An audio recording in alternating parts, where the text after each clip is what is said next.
Welcome to Maximal Being, a podcast devoted to ditching fad diets and using real science to get you healthy and feeling great. I'm Doc Mock, a GI and functional medicine doctor who harnesses the power of gut health to get you achieving your goals. And I'm Jackie P., a well-informed layman who challenges the experts and asks the questions that you want. Don't forget to hit the subscribe button or leave a comment. And now, on to the show. What's going on, Maximal Beings? Doc Mock here with MaximalBeing.com. Don't forget to hit the subscribe button, leave us a comment. It does help us to get the word out. If you have any questions, you can email us at team@MaximalBeing.com. Enjoy the episode. Jenny, let's back up a little bit because you explained the different teas, right? Because you said there was black tea, green tea, white tea, white pu'er tea, tea, and oolong tea. Five oolong categories.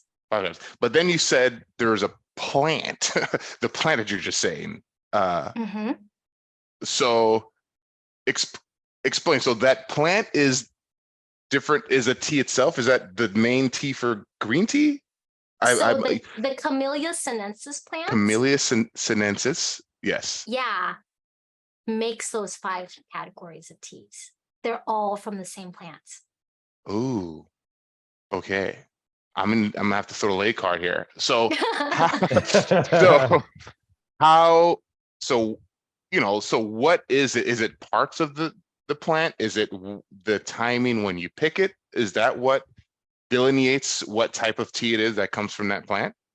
So those are categories, and those have to do with the range of oxidation. Of whites is the least oxidized, is picked and air dried. Green might be bruised a little bit, kind of like an apple, like roll an apple on a counter, and then you could cut it open, like the next day it's like bruised. And then oolongs are in between a green and a black tea, a little bit more oxidized. It has the largest range. It could be almost as light as a green tea or almost black looking like a black tea.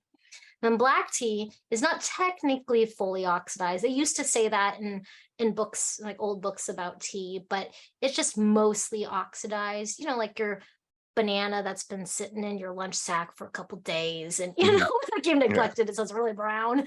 And then pu'er tea is the only tea that's actually fermented, where they actually like moisten it and kind of like have it in like a warm room and encourage microbes to grow in it. And then you have that as in helping people with like even like probiotics, because you kind of have these probiotics living in it, and then right before they store it, they're going to dry it, because like you don't really want your produce, like if you had some spinach, you don't want it sitting out forever, it's going to get moldy, right? So all of these teas, those five categories of tea, have to do with how long they've been oxidized, the process of making it. And then you can get into the seasonality, the stock of the plant, like is the top picking, a lower leaf, all that stuff changes the flavor, changes the potency of the caffeine, changes and then the terroir. So you get into this whole like crazy world of tea, kind of like the wine industry. Yeah, I was gonna say it's like the wine. As I'm novice in tea as I am in wine, I remember going to a wine tasting and they're saying there's hints of this and notes of that. I thought those stuff they're actually putting in the wine, but it wasn't. It's just how it tastes. So 90% or 100% of the tea we drink is made from that one plant, or are there other types of like plants that we make tea out of? So traditionally the word tea is any beverage that is made from the Camellia sinensis plant. Okay. So white, green, oolong, black, and pu'er, those five categories. Okay. Now we have westernized it, and anything we put hot water in is now a tea, right? Hibiscus tea or peppermint tea. Like I remember when, so my family, my mom's side of the family were into Chinese medicine. Like my mom's mom was like the local Chinese medicine woman in their village where she grew up. And so my mom, I remember when I started getting into tea, she's like, I don't understand why these people call it peppermint tea. It's not tea, it's medicine, because for her, she does not have a good memory, I think, of peppermint. Like you might love it, Jackie, but her, she's like, oh, it's some like, terrible medicine my mom gave me as a kid, And And so now everything that seems to be steeped in hot water or extracted with water seems to be called a tea. However, coffee is still extracted in hot water, and we don't call that tea, you know? So that's why we call like everything else a tisane, an herbal infusion. And it gets Mm, really complex because now you're growing into like herbal medicine, where I specialize in the Camellia sinensis plant, the tea plant, and not herbal medicine, if that makes mm. sense. No, that makes plenty of sense. I'm gonna stop calling it tea unless it's, hold on, test me here, black, green, white, the easy ones, oolong, and then Pu'er. pura, pura, purty, Yep. purty. Pu'er tea. Mm-hmm. Wow, my little lay brain is hurting right now. I didn't. My brain is hurting too. I did not know that either. This is I, you really know, interesting. like a very typical basic Western. I thought like, oh, if it's hot water tea, I didn't know that all the tea came from one leaf. I But hope people need to somebody, know. I hope somebody listening out there is drinking tea and just spit it out like cartoon style because they were so inspired and amazed. Like That is incredible. I haven't know what to say. I'm speechless. But looking at the time here, we do have to pause for a quick tea break. Hello, and we'll be back in just a second. Are you a healthcare practitioner searching for a comprehensive solution to streamline your patient referrals and improve collaboration with other practitioners? Look no further than Rupa Health, the ultimate platform for integrative and functional medicine practitioners. As a healthcare practitioner, I've struggled with the traditional referral process for labs. It's time-consuming, inefficient, and often lacks the necessary communication between providers and patients. But ever since I started using Rupa Health, everything has changed. That's right, Rupa Health is revolutionizing the way that practitioners connect and order lab work with their patients. Their advanced platform allows you to effortlessly send and receive patient lab referrals and secure their information, sending them the kits directly. This makes the communication directly with other patients and practitioners easy to take care of. I can't stress enough how much time and energy Rupa Health has saved me. With just a few clicks, I can easily order lab work and track their progress, and then I receive the results directly into my inbox, which I can send to the patients automatically with recommendations. Absolutely, Rupa Health's extensive network of lab testing and curated, integrated, and functional medicine testing allows practitioners to receive the highest quality of care and dedicate their practice to a patient-centered, holistic approach which aligns perfectly with the values of healthcare in a functional medicine practice. Plus, Rupa Health provides you with excellent customer support. Their team is responsive, knowledgeable, and always helps with assistance in billing questions and how kits are shipped to your patients. They are dedicated to helping practitioners like us provide the best possible care for our patients. And if you're a patient listening, it allows you to seamlessly order your lab testing and receive all of the necessary information. Rupa Health has been a game changer for my practice, and as you know, it will be for yours too.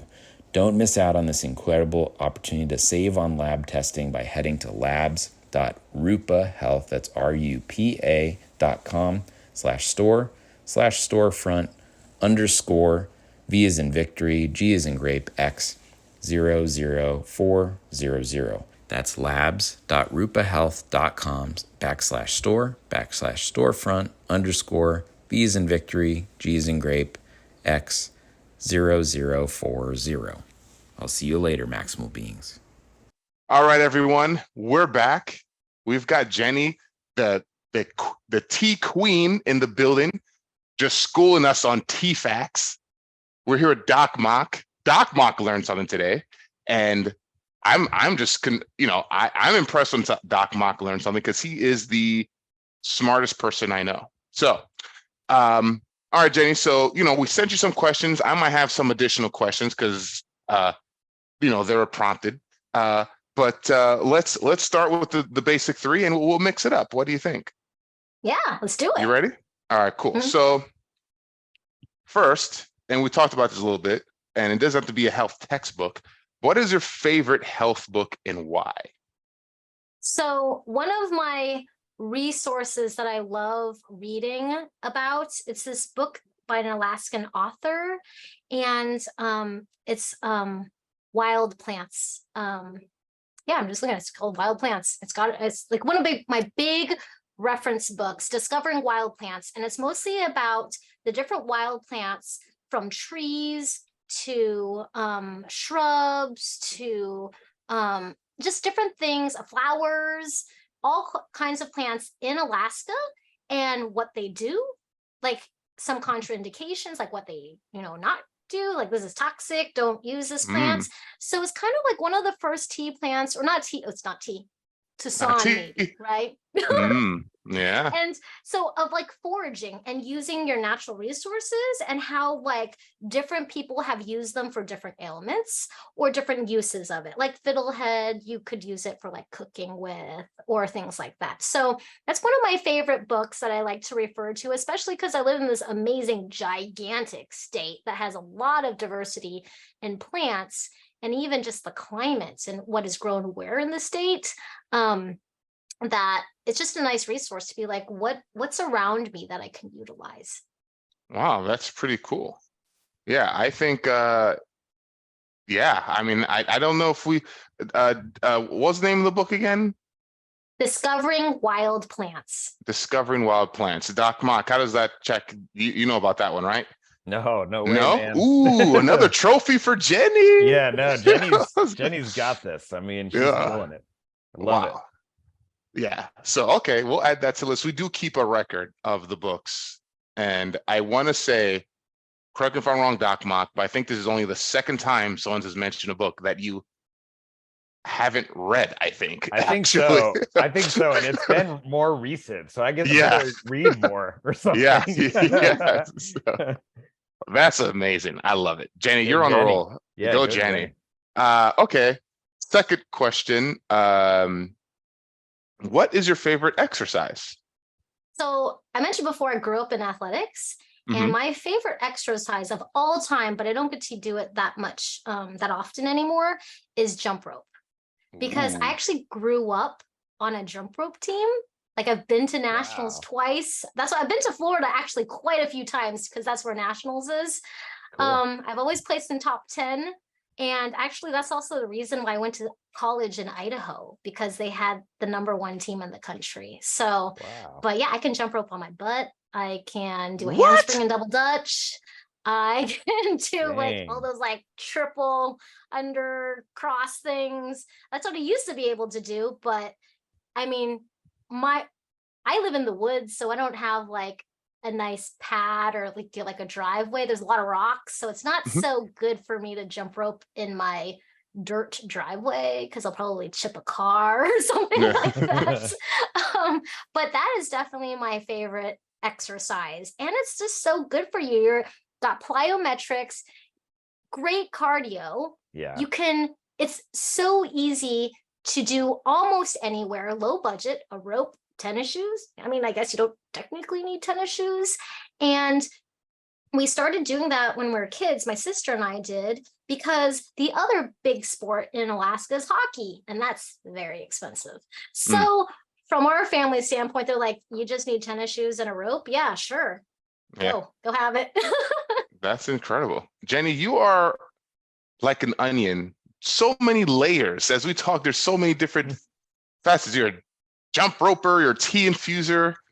What's next on? I feel like the universe is going to pull you into something else. We don't even know. We don't even know yet. But polar bear wrestler. Polar bear wrestler. All right. And yeah, well, I would also argue you do need tennis shoes for jump rope, because ouch. I mean, I've done it. Does not work out so well when you mess up. So I would say I jump rope with a weighted jump rope, and my big toe is not happy. Yeah. For us lay jump ropers. For us lay, wear the tennis shoes. Disclaimer. So what is your the strangest diet that you've heard of or been on? So I don't diet, and this is why. It's because of the craziest diet. The only diet I've ever been on was like when I was a kid, like in the 90s, there was like the whole celery diet thing, right? And I was super fit. Like I remember in the girls' locker room, I don't know, my senior year of high school or something like that.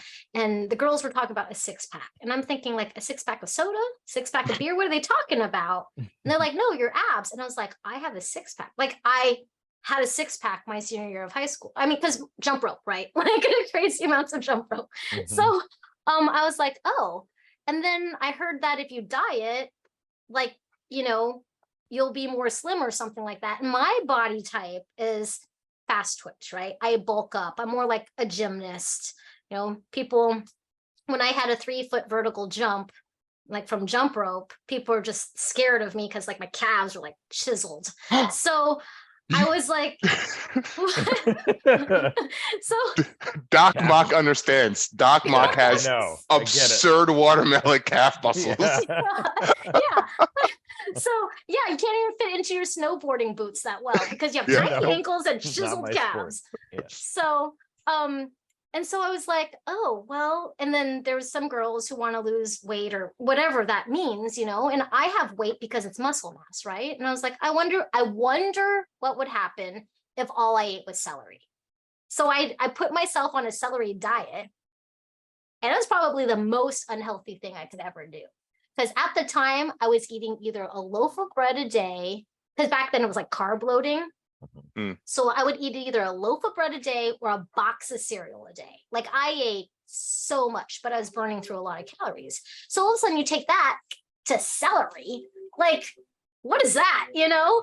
And so like my gut felt all like messed up. I think I actually became allergic to raw celery. Like my tongue would tingle and stuff like that. And I just killed my metabolism. So ever since then, I was like, I'm just going to eat whatever my body's telling me, be in tune with what that is. And I don't crave things like ice cream or some things that people would like, cookies or like, I just don't naturally crave those things. And also because I'm lactose intolerant and, you know, really sugary things kind of make my stomach upset.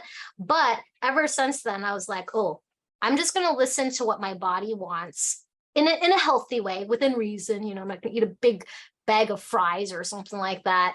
And I would go through these waves of like, I guess now you call it intermittent fasting, you know, but for me, it was just like, I'd eat a bunch, then I just felt like I didn't want to eat that much. And then I'd eat a bunch and then I would just feel out what I, you know, was interested in. But that crazy diet of the celery diet, no one should ever go back to that. I hope it's never a fad. Almost as bad as the hot dog diet. Yeah. Almost as bad as that. Almost as bad, yeah. I can't even imagine the crash in energy you must have had, because celery is, speaking of tea being mostly water, celery is basically water.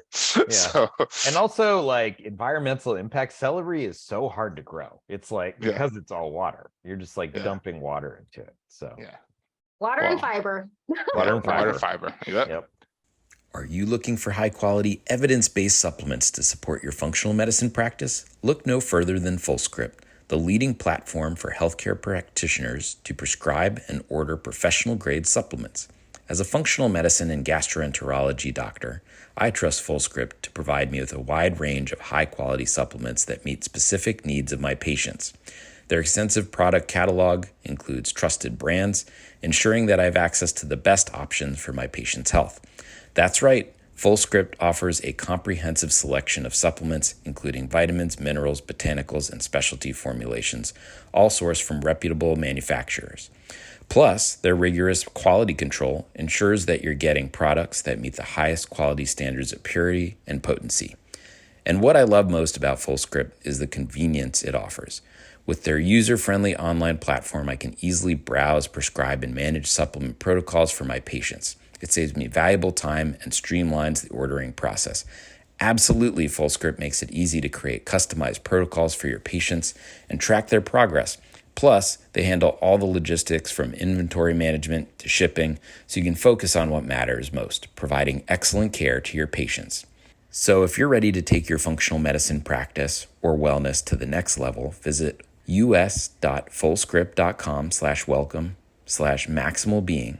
That's us.fullscript.com/welcome/maximalbeing to receive your 15% discount on customized supplements and check Maximal Being standardized protocols for gut health. FullScript has been a game changer for my practice, and I know it will be for yours. Don't miss out on this incredible resource for functional medicine practitioners and patients alike today.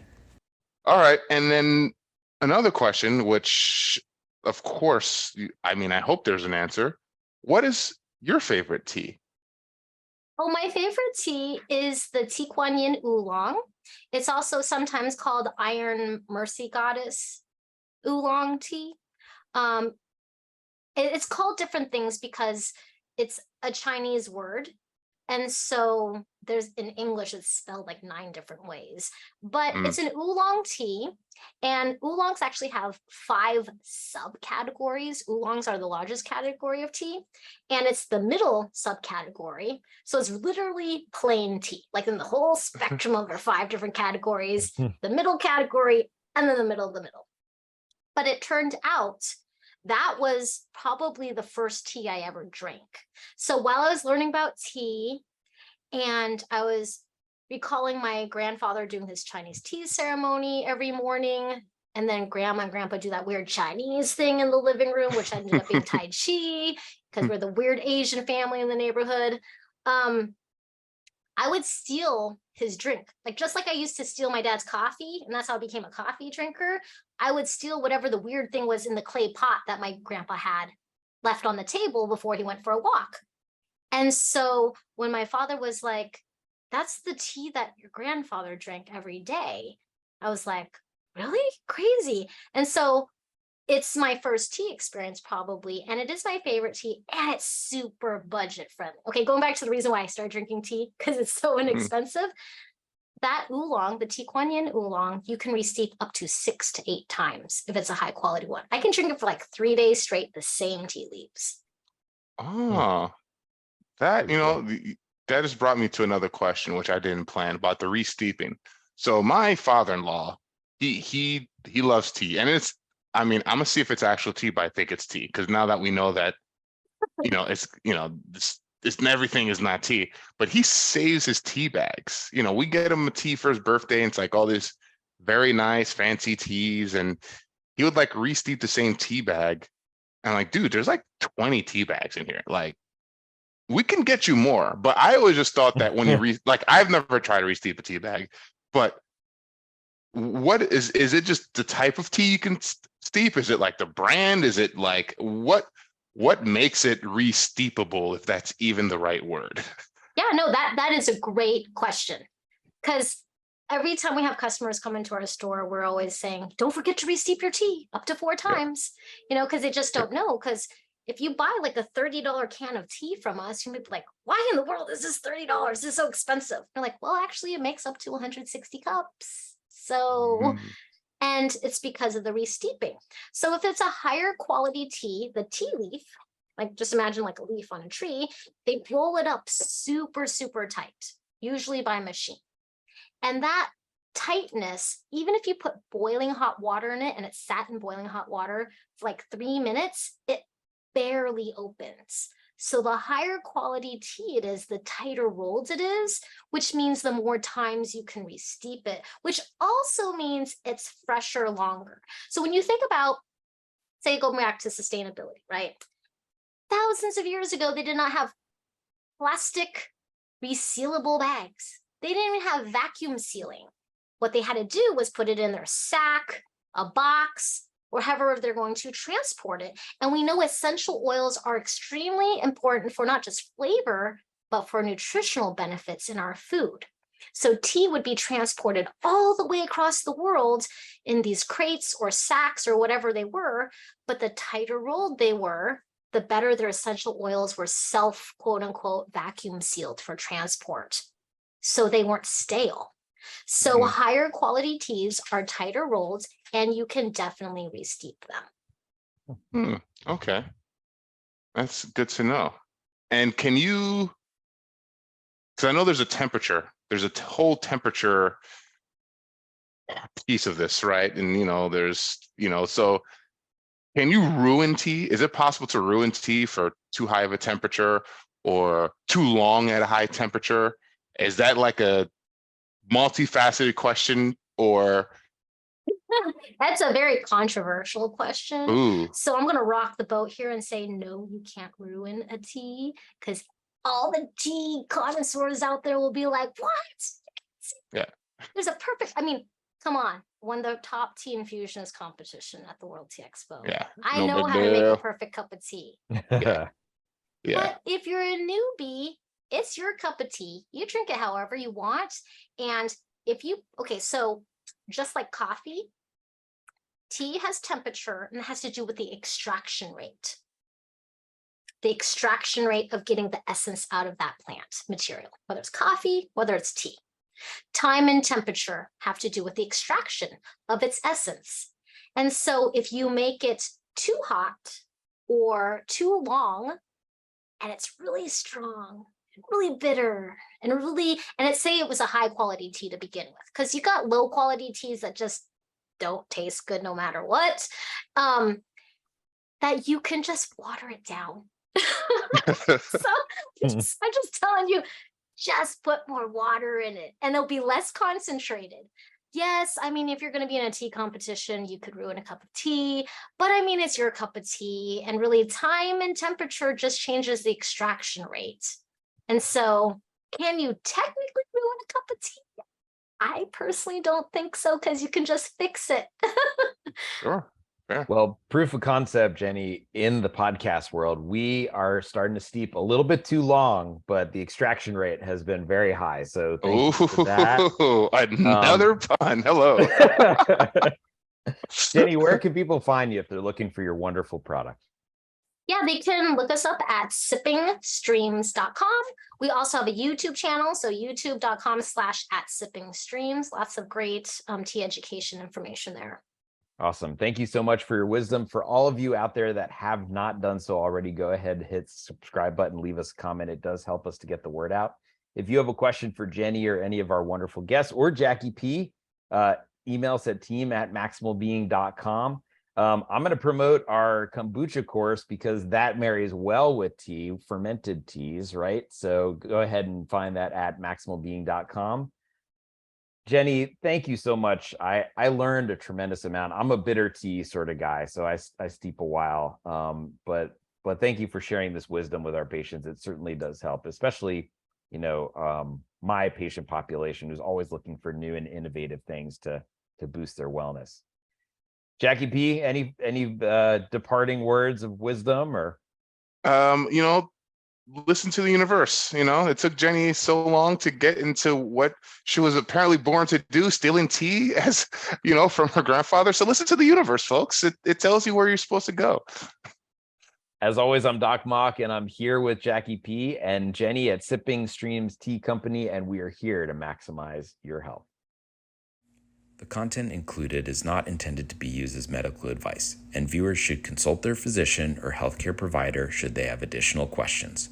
The viewers should not rely on information contained in these presentations for immediate or urgent medical needs.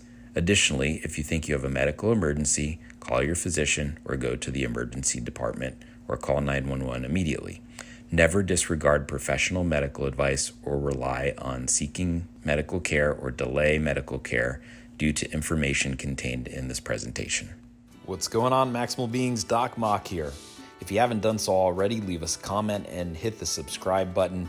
Let your friends and family know. That way we can get the word out and continue to bash the bro science.